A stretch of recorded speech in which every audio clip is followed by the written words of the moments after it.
Hello everyone, welcome to Biosomes. आज हम बात करने वाले हैं माइक्रोबायोलॉजी के एक प्रैक्टिकल के बारे में। जी हाँ, जो भी माइक्रोबायोलॉजी स्टूडेंट है या बायोटेक्नोलॉजी के स्टूडेंट है वो इस टर्म से बहुत ज़्यादा परिचित होंगे। जी हाँ, आज हम बात करने वाले हैं स्प्रेडिंग और स्ट्रिकिंग टेक्निक के बारे में। क्या होती है स्प्रेडिंग टेक्निक और क्या होती है स्ट्रिकिंग टेक्निक, उसी के बारे में जानेंगे। और most of the practical perform करते टाइम इन टर्म्स का यूज़ होता है, तो ये कैसे की जाती है उसके बारे में आज हमारा पूरा वीडियो लेक्चर है। तो चलिए शुरू करते हैं।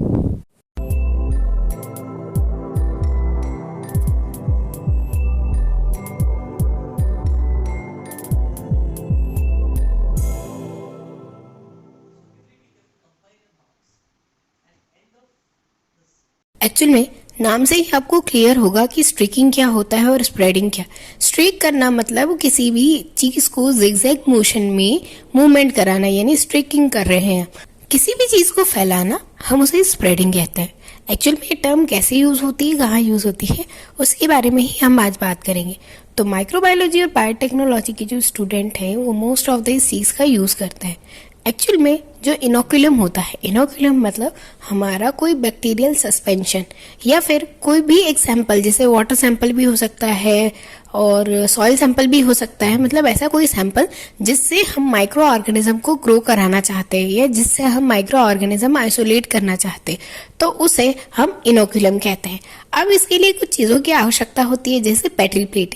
पेट्री प्लेट एक तरह का वेसल होता है जिसमें हम बैक्टीरिया या किसी भी माइक्रो ऑर्गेनिज्म को ग्रो कराने के लिए एक न्यूट्रिएंट्स की रिक्वायरमेंट होती है और उन न्यूट्रिएंट्स का एक प्रॉपर फूड बनाकर हम प्रिपेयर करते हैं, जिसे हम मीडिया कहते हैं।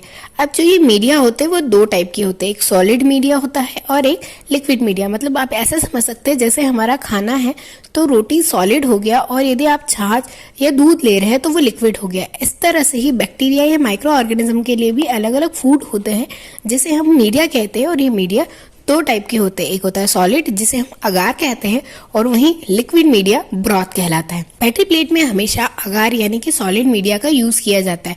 तो सबसे पहले उस मीडिया को प्रिपेयर किया जाता है। प्रिपेयर करने के बाद उसे प्लेट में ट्रांसफर कर दिया जाता है। जैसे ही उसे प्लेट में ट्रांसफर करते हैं, ये प्रोसेस होती है एक स्पेशल बेंच के अंदर। उस बेंच को हम लेमिनार एयर फ्लो कहते हैं। और जब उस मीडिया को ट्रांसफर किया जाता है, यानी जो मीडिया आपने बनाया किसी वेसल में है उससे पेट्री प्लेट में ट्रांसफर करते हैं, तो इस मेथड को हम पोरिंग भी कहते हैं।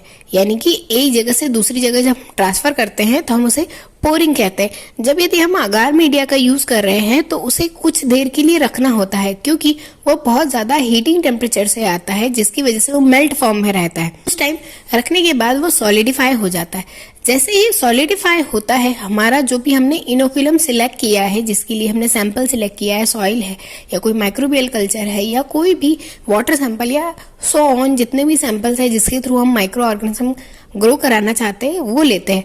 अब उसे लेने के लिए एक स्पेशल टाइप के एपरेटस की रिक्वायरमेंट होती है, या कहूंगे एक स्पेशल टाइप के इंस्ट्रूमेंट की रिक्वायरमेंट होती है, इक्विपमेंट की रिक्वायरमेंट होती है। उसे कहते हैं इनोकुलेशन लूप। एक वायर लूप होता है जो कि निक्रोम का बना होता है, उसका यूज किया जाता है। उसको टेस्ट ट्यूब में या जिसमें भी कल्चर है हमारा इनोकुलम है उसमें डिप कर दिया जाता है और डिप करने के बाद प्लेट के एक कॉर्नर से जिगजैग मोशन में मूवमेंट कराया जाता है। इस मेथड को हम स्ट्रीकिंग कहते हैं। अब ये स्ट्रिकिंग अलग अलग टाइप की होती है। जैसे हमने केवल एक सेक्शन से हम जिगजैग मोशन कर रहे हैं तो उसे हम नॉर्मल स्ट्रिकिंग कहते हैं। वहीं यदि हम सेक्टर बनाकर, यानी कि 4 सेक्शन बना लिए और हर एक सेक्शन में स्ट्रिकिंग कर रहे हैं तो उसे सेक्टर प्लेट स्ट्रिकिंग कहते हैं। यानी कि यदि आपने पहला सेक्शन लिया है, वहां पर इनोकुलम लिया और स्ट्रिकिंग करना शुरू किया और सेकंड पर एंड कर दिया, फिर सेकंड से वापस रिपीट किया, हम इसमें बार बार इनोकुलम नहीं लेते हैं। सेक्टर प्लेट में केवल एक ही बार इनोकुलम लिया जाता है, जो एंड में बचता है उसी से हम स्ट्रिकिंग करते हैं। अब स्ट्रिकिंग का बेनिफिट क्या होता है? एक्चुअल में स्ट्रिकिंग करने से जो हमारे बल्क में माइक्रो ऑर्गेनिज्म आने वाले होते हैं वो एंड तक, यानी कि जो जिगजैग करने के बाद आपने जो टेल निकलते हैं उस टेल पर माइक्रो ऑर्गेनिजम्स का नंबर कम होता है, जिससे हमारे पास जो सिलेक्टिव माइक्रो ऑर्गेनिज्म है वो मिल जाते हैं। ये पूरी मेथड कहलाती है स्ट्रिकिंग की।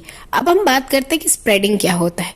तो जैसे हमने अभी तक अगार प्लेट प्रिपेयर कर ली है, अगार प्लेट प्रिपेयर करने के बाद जो हमारा इनोकुलम है उसमें माइक्रो पाइपेट की हेल्प से, एक बहुत छोटी पाइपेट होती है, जैसे आपने लैब में देखा होगा, वो पाइपेट्स होती है, वो बड़ी होती है, एमएल्स में होती है, ये म्यूएल्स में होती है, यानी एमएल का भी 10th पार्ट या 100 पार्ट, ऐसे अलग अलग कैलकुलेशन के अकॉर्डिंग या अलग अलग वैल्यूज के अकॉर्डिंग मेजरमेंट्स होते हैं। 100 म्यूएल कल्चर लेते हैं, यानी जिससे आपने सैंपल लिया था उससे 100 म्यूएल कल्चर लेते हैं और उसे प्लेट पर फैलाते हैं, यानी कि नॉर्मल ड्रॉप से डाल देते हैं। फिर एक एल शेप का ग्लास रॉड होती है जिसे स्प्रेडर कहा जाता है, उस स्प्रेडर को रख कर, यानी जो प्लेट है उस पर रख दिया जाता है और उसे पूरी तरह से रोटेट किया जाता है। जैसे आपने देखा होगा कि घर में कभी डोसा बनाने के लिए कैसे मम्मी थोड़ा सा वो स्कूप से पहले डाल देती है और फिर उसी स्कूप से स्प्रेड करती है, वैसे ही बैटरी प्लेट में एक्चुअल में डाला हमारे माइक्रो पाइपेट से जाता है और स्प्रेडिंग स्प्रेडर से की जाती है।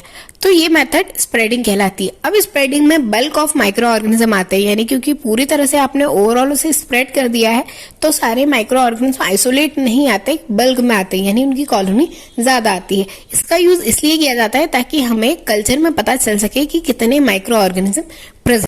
आई होप कि ये लेक्चर आपको इंटरेस्टिंग लगा होगा, तो प्लीज वीडियो को लाइक कीजिए, शेयर कीजिए और चैनल को सब्सक्राइब कीजिए। Thanks for watching.